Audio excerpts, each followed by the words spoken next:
ایرانی پاسداران انقلاب کا کہنا ہے کہ حسن نصر اللہ اور اسماعیل ہنیہ کی شہادت کا بدلہ لے لیا۔ غزہ اور لبنان میں اسرائیلی جارحیت کا حساب بھی چکا دیا۔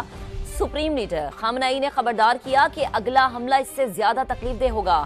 صدر مسعود پزشکیان نے کہا جنگ نہیں چاہتے۔ روس نے کہا مشرق وسطی میں جو بائیڈن انتظامیہ کی پالیسی مکمل طور پر ناکام ہو چکی ہے۔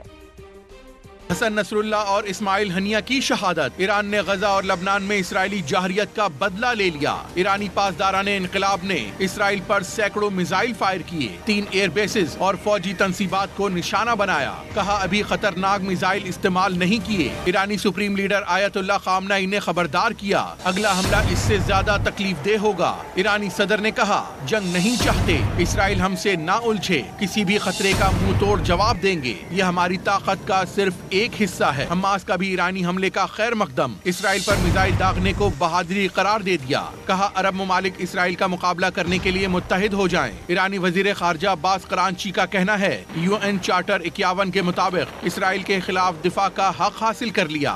غزہ جنگ بندی کے لیے 2 ماہ تحمل کا مظاہرہ کیا۔ روسی وزارت خارجہ کی مشرق وسطی میں بائیڈن انتظامیہ کی پالیسی پر تنقید۔ کہا وائٹ ہاؤس کے غیر واضح بیانات بحران کے حل میں مکمل بے بسی ظاہر کرتے ہیں۔ عراقی مزاحمتی تنظیم نے دھمکی دی اگر امریکہ ایران کے خلاف اسرائیل کی کسی کارروائی میں شامل ہوا تو عراق اور خطے میں امریکی اڈے ہمارا نشانہ ہوں گے۔ اور مشرق وسطی کی صورتحال پر بات کرنے کے لیے سابق سفیر ڈاکٹر ملیحہ لودھی ہمارے ساتھ لائن پر موجود ہیں۔ ڈاکٹر صاحبہ بہت شکریہ۔ فرمائیے گا کہ اسرائیل پر ایران کے حملوں کے بعد اس جنگ کو کس طرف جاتا ہوا دیکھ رہی ہیں اور جنگ کے شعلے کہاں تک پھیل سکتے ہیں، اس کی تپش کہاں تک محسوس کی جا سکتی ہے؟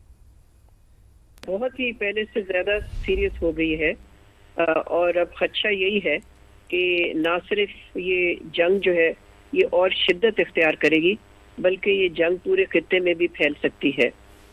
اسرائیل نے امریکہ کو ملوث کر لیا ہے، اس لیے کہ امریکہ نے اسرائیل کی حمایت کا اعلان بھی کیا ہے اور مدد بھی کی ہے اسرائیل کو۔ جب اسرائیل نے وہ ایرانین میسائل گرائے ہیں تو اس کی مدد امریکہ نے کی ہے اور امریکی آفیشلز نے یہ کنفرم کیا ہے۔ دوسری طرف اگر ہم دیکھیں جنوب لبنان کو تو وہاں پر لڑائی رپورٹس کے مطابق کافی شدت اختیار کر گئی ہے اور حزب اللہ کافی حد تک کامیاب بھی ہوا ہے جو اسرائیلی فوجیں تھیں ان کو پیچھے ہٹانے کی بارڈر سے۔ ان کا کہنا یہ ہے کہ انہوں نے بارڈر سے ان کو دھکیل دیا ہے پیچھے۔ تو ان ساری چیزوں سے تو پھر یہی لگتا ہے کہ آگے صورتحال جو ہے وہ بہت ہی کمپلیکیٹڈ ہو رہی ہے، صورتحال کافی ٹینس ہو سکتی ہے۔ بہت شکریہ آپ کا ڈاکٹر ملیحہ لودھی صاحبہ وقت دینے کے لیے۔